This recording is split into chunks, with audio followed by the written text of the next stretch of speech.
There is no distinctive definition of the term evil, but today's crime story is beyond evil. Hello beautiful people and welcome to my channel. My name is Melvis and this is Sad Reality. If you are clicking on my channel for the very first time, you are welcome, and just so you know, I bring to you weekly uploads on true crime stories. If that is something you love listening to, then you have come to the right channel, because that is all I do here. Why not turn on the notification bell and subscribe so that each time I upload a new video, you will be notified. And for my returning subscribers, I say thank you for supporting my channel and accept seasonal greetings from a Merry Christmas, everybody. Today's case is a horrific one. It's like kind of a horror movie, but believe you me, it is a true story. And before we begin today's story, let me quickly give this disclaimer. Today's story contains a lot of graphic details. The horrors in this crime is just too much.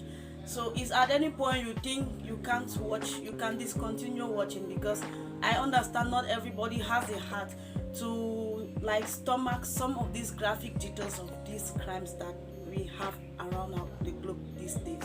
Without wasting much of your time, let's dive into today's story. Today we shall be traveling to Tokyo, Japan. We shall be looking at the tragic case of Junko Furuta. Junko was born on the 18th of January 1971. She was a high school student. At the time of her tragic ordeal, she was only 16 years old.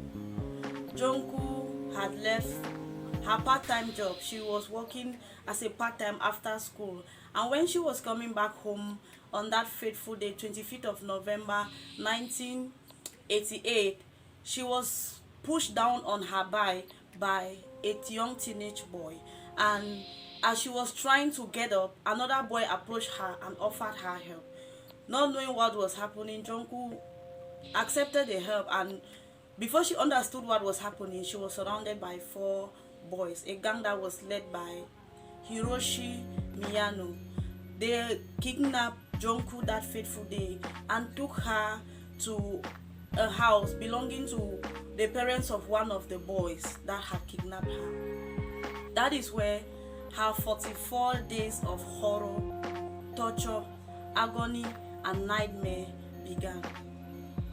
Junko had turned down Hiroshi's advances towards her. Hiroshi has asked her out, and Junko had turned this down because Hiroshi was a kind of gangster in school. He was a bully in school at that time, and everyone was so afraid of him, and no girl dare to turn down his advances. But Junko broke all odds and turned down Hiroshi's advances towards her. This angered Hiroshi so much that he had to plan with his 3 friends so they could kidnap Junko and torture her. So when she was taken to where she was taken, in this house was in the neighborhood of Adachi. Adachi is in the community in Tokyo. This is when her OD began. They had forced her, they gave her a phone to call her family members and told them that she had escaped with a boyfriend and she will be coming back soon. Had it been she knew what lied ahead, I don't think she would have made that call, because there was no effort to look for her after the 44 days that she was gone, because her family knew that she had probably eloped or ran away with the boy, so there was no effort to look for her. These boys began to rape Junko, so much so that, remember I told you, Hiroshi was the gangster of the school. He was a member of the Yakuza cult, so he had begun inviting other cult members to come have carnal knowledge of Junko. It is said that 10 to 15 men she was raped by 10 to 15 men a day, and it is estimated that she was raped over 500 times by 100 men. Junko went through despicable horrors in the hands of these boys. At a point, the parents of one of the boys that they were in their house had visited the house numerous times. The first time they visited, they had told Junko to tell the parents that she was one of their girlfriends. But during frequent visits, it became apparent to the parents that Junko was actually a victim. She's been captive, she's been held captive, that she was kidnapped. But they didn't do anything, they didn't call the police because they were afraid of Hiroshi, because he was a member of the Yakuza gang. So they really didn't want any problem. So they knew that this girl was going through a tough time or having nightmares in that house, but they did nothing to save her. So they left and they never came back, and they went on minding their business. And that is when the torture began, so cruel that Junko could not even bear the stress and all what she was going through.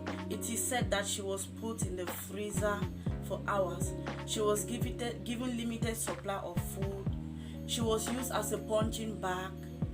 Her right nipple was ripped off with a plier.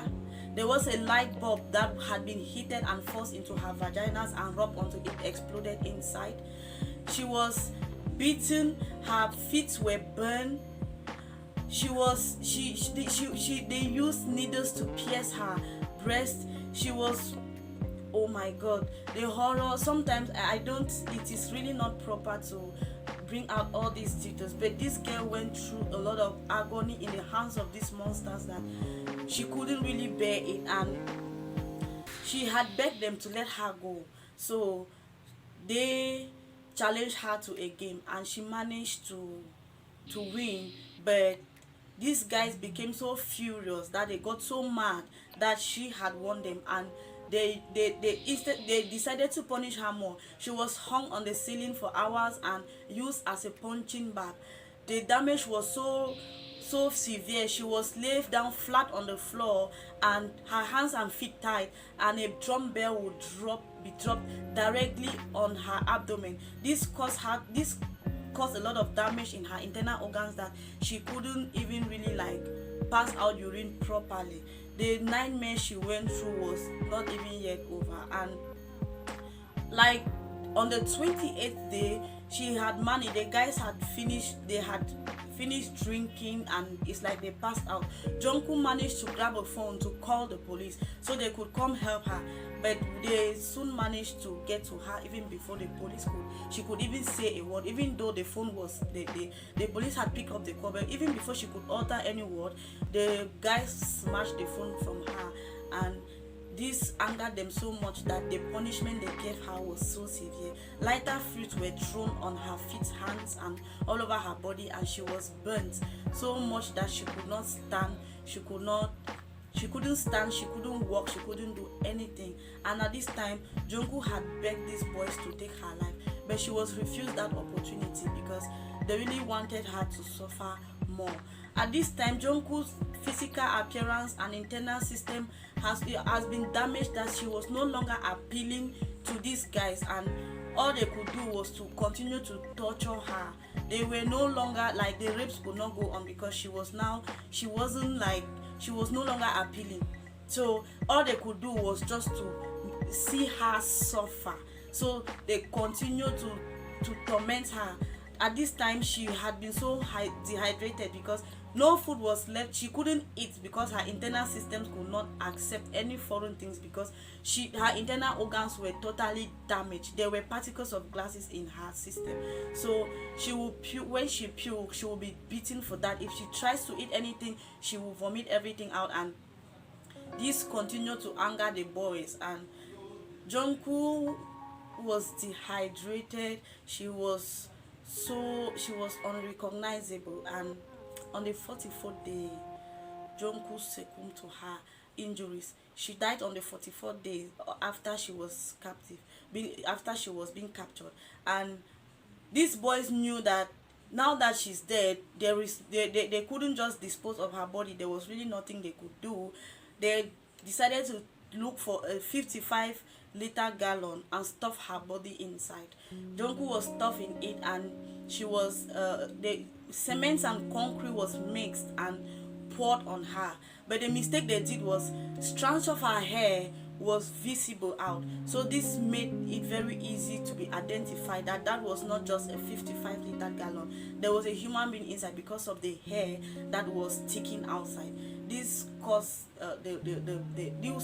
was caused the alarm, and the police were called, and it was eventually broken, and Junko's body was removed from there, and it was easy for these 4 boys and the other people that were included to be caught, because forensic analysis could prove with all the liquid, the cement that was that she was raped, remember. So it will be easy to get the DNAs of all those that had gone into her. So all 4 boys were arrested, and because of the severity of the crime, they were tried as adults.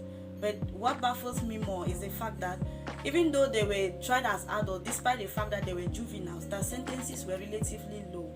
They were given 15 years. Hiroshi Miyano, who was the leader of the gang, was given 15 years, and he later appealed. The judge got angry and increased it to 20 years, and the remaining ones did not. They were scared to appeal. They didn't appeal, and they got the 15 years. All of these boys are now in their late 30s, and they are all out of jail, living their lives normally. This story shook the whole of Japan, and a lot of writers have gone on to the story has inspired a lot of movies and books. Like numerous books have been written on this story, and eventually a handful of movies equally have been acted, because this story has inspired those movies. And there is one, the popular one, that was directed by the Japanese actor, the High School Concrete in Case Girl, and there is this other one, Concrete. So those are the popular movies that were inspired by this story. That is it, my people. It's a sad story of Junko Furuta. She was killed just because she really wanted to live a decent lifestyle. She was killed because she turned down the advances of a gangster, and the punishment they received was just 15 years and 20 years in prison. Thanks, and let me know your thoughts in the comment section. Was it okay for those guys to get such a low sentence? Is it fair that they are out now living their lives while Junko died the most? I don't know to say if it is a kind of disgraceful or dishonor kind of death. I really don't know. Let me just know your thoughts in the comment section. And thanks. Continue to stay safe, show love wherever you find yourself, and hoping to see you around in my next video. Thank you all, and bye.